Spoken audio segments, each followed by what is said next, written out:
آپ دیکھیں گے کہ ہمارے مسلم معاشروں میں جتنے ہیں خصوصاً انڈیا، پاکستان اور ممالک میں کہ ایک عید میلاد النبی منایا جاتا ہے، وہ birthday of the prophet. اور اگر آپ دیکھیں گے یہ 12 ربیع اول ہے، اور جہاں تک کہ ہمیں حدیث کی روشنی میں ہمیں یہ ثابت نہیں ہوتا ہے کہ محمد صلی اللہ علیہ وسلم نے کبھی اپنا سالگرہ بنائے، یا صحابہ نے یا تائین یا تبع تائین نے کبھی ان کا سالگرہ بنائے. تو جب محمد صلی اللہ علیہ وسلم نے کبھی کہا نہیں کہ میرا سالگرہ بناؤ، یا کبھی صحابہ نے نہیں بنائے، اور اگر آج ہم ان کا سالگرہ بناتے تو یہ بدعت ہو جاتا ہے. تو سالگرہ بنانے کی کوئی ضرورت نہیں ہے، ایسا کوئی اسلام ایک مذہب کے اندر نہیں ہے، قرآن میں بھی نہیں، شریعہ میں نہیں. یہ ایک ویسٹرن کلچر ہے کہ ہمیں سالگرہ بنانا چاہیے. اور یہ اللہ سبحانہ و تعالی کی طرف سے کہ اگر آپ غور کریں گے 12 ربیع اول محمد صلی اللہ علیہ وسلم کا برتھ ڈے بھی ہے، اور ساتھ ساتھ ان کا انتقال بھی 12 ربیع اول میں ہوا. تو اگر میں آپ سے پوچھوں گا کہ 12 ربیع اول ان کا ڈیتھ اینیورسری بنا رہے ہیں، برتھ اینیورسری بنا رہے ہیں؟ یہ جس طریقے سے کرسچین لوگ عیسیٰ علیہ السلام کا برتھ ڈے بناتے ہیں، یہ الگ مذہب ہے، اسلامک مذہب میں اس کی کوئی اجازت نہیں. کہ وہ کہتے وہ تھے جو کرتے نہیں تھے، اور کرتے وہ تھے جس کا حکم نہیں. عید میلاد النبی کیا حضور کا حکم ہے؟ کیا اس کا کوئی ثبوت صحابہ سے ہے؟ کیا ہم صحابہ کے مقابلے میں حضور سے زیادہ محبت کرتے ہیں؟ لیکن تھا کہ معاملہ ما لا یؤمرون، جس چیز کا حکم ہوا نہیں اس پر عمل ہو رہا.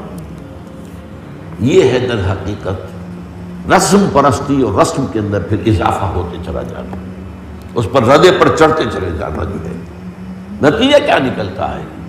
جہاں بدعت آئے گی سنت رخصت ہو جائے گی.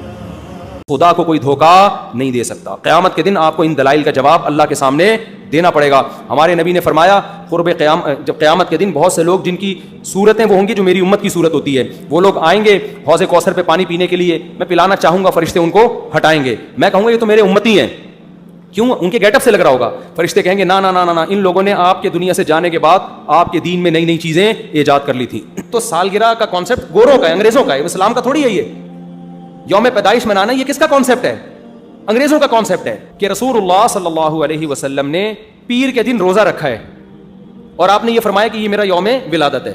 نبی نے پیر کا روزہ رکھ کے بتا دیا کہ آج منانے والا دن نہیں ہے، سمجھتے ہیں اس کو سیلیبریٹ نہیں کر سکتے. Are we allowed to introduce something in the religion of Islam? He also told us that whoever innovates in our affairs, in our religion, what is not part of it, it is rejected.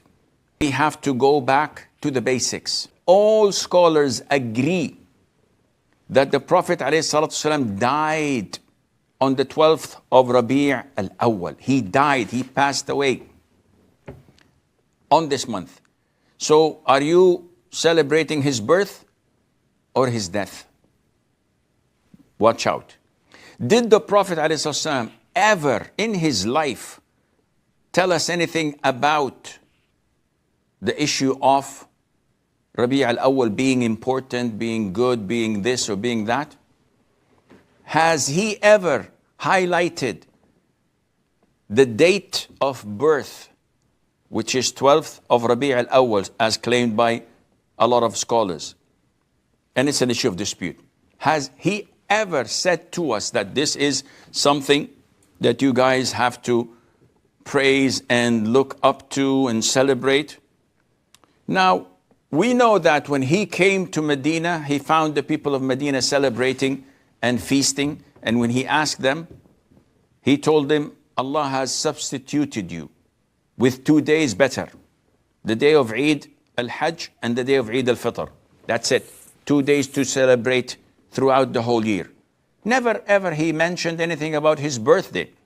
His companions who loved him more than we love him, without any doubt, had never ever mentioned it or celebrate it.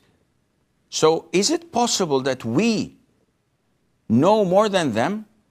That we love him more than them? کیا ربیع الاول کے مہینے میں عمرے کا ثواب بڑھ جاتا ہے؟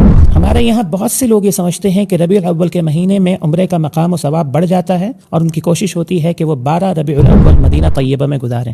یاد رکھیے کہ اگر خاص طور پر ربیع الاول کے مہینے میں عمرہ کرنے یا 12 ربیع الاول مدینہ میں گزارنے کی کوئی خاص فضیلت ہوتی تو قرآن و حدیث میں یا پھر صحابہ و سلف میں اس کا لازمی ذکر ہوتا، لیکن ایسا کوئی ذکر یا ثبوت ہمیں کہیں نہیں ملتا. دوسرا، سال کے کسی خاص مہینے میں خاص طور پر عمرہ کرنے کی فضیلت اگر ہمیں بتائی گئی ہے تو وہ صرف اور صرف رمضان المبارک کے مہینے کے حوالے سے بتائی گئی. صحیح بخاری میں رسول اللہ صلی اللہ علیہ وسلم کا فرمان موجود ہے، رمضان میں عمرے کا مقام و ثواب حج کے برابر ہے، اور عام حج نہیں بلکہ آپ صلی اللہ علیہ وسلم نے فرمایا میرے ساتھ حج کرنے کے برابر. لہذا رمضان المبارک کے علاوہ ماہ ربیع الاول یا سال کے کسی بھی اور مہینے میں خاص عمرہ کرنے یا 12 ربیع الاول مدینہ میں گزارنے کی کوئی فضیلت ثابت نہیں. وما علینا الا البلاغ.